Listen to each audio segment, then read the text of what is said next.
కనీసం అంబులెన్స్ను కూడా కనీసం మొబిలైజ్ చేసి ఆ ప్రాంతానికి తీసుకుని రాని పరిస్థితి. బాధితులు ఎవరైతే ఉన్నారో వాళ్ళందరినీ కూడా కంపెనీకి సంబంధించిన బస్సుల్లో తీసుకొస్తా ఉన్నారు, హాస్పిటల్లోకి తీసుకొని పోయే పరిస్థితి. నేను ఒకసారి తేడా గమనించమని అడుగుతా ఉన్నా. ఇలాంటి ఘటనే ఒకసారి మా ప్రభుత్వ హయాంలో కూడా జరిగింది.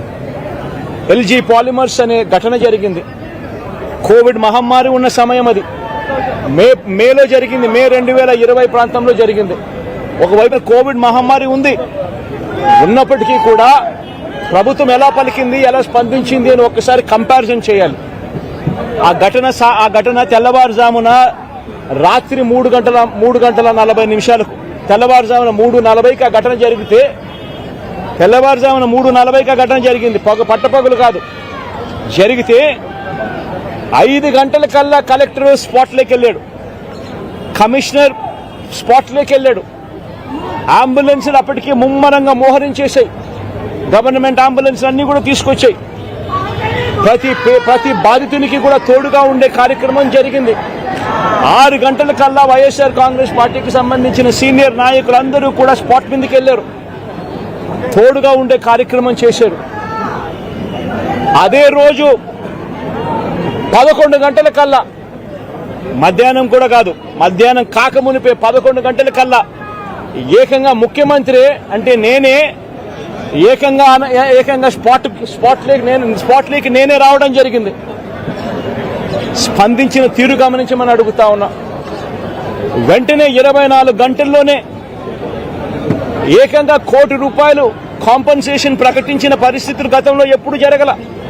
ఇట్లాంటి ఘటనలు జరిగినప్పుడు గవర్నమెంట్ ఎప్పుడూ కూడా రెస్పాన్సిబిలిటీ తీసుకొని, గవర్నమెంట్ ఎప్పుడూ కూడా బాధితుల పట్ల సానుభూతితో ఎప్పుడూ వ్యవహరించలా. ఇంతగా వ్యవహరించిన పరిస్థితులు ఎప్పుడూ లేవు. మొట్టమొదటిసారిగా ₹1 కోటి కాంపన్సేషన్ ఇచ్చిన ఏకైక ప్రభుత్వం మొట్టమొదటిగా వైఎస్ఆర్సీపీ ప్రభుత్వమే, మన ప్రభుత్వమే, జగన్ ప్రభుత్వమే ఇచ్చిందని కూడా చెప్పడానికి కూడా సంతోషపడతా ఉన్నాను నేను. ఇక్కడ 24 గంటల్లోనే ఏకంగా ₹30 కోట్ల అక్కడికి ఇమ్మీడియట్లీ పంపించి బాధితులకు తోడుగా నిలబడడం జరిగింది.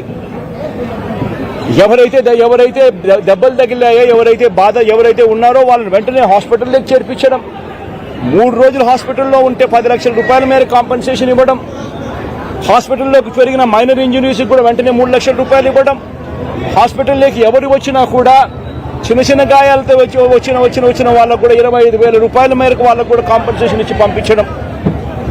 ఏకంగా గ్రామాలకు కూడా 15,000 మంది 15,000 మంది నివాసం ఉంటా ఉన్న చుట్టుపక్కల ఉన్న 5 గ్రామాలకు సంబంధించి ప్రతి ఒక్కరికి కూడా మళ్ళీ ₹10,000 కూడా ఇచ్చి కూడా తోడుగా నిలబడిన పరిస్థితులు ఆ రోజుల్లో వైఎస్ఆర్ కాంగ్రెస్ పార్టీ ప్రభుత్వ హయాంలో జరిగాయి.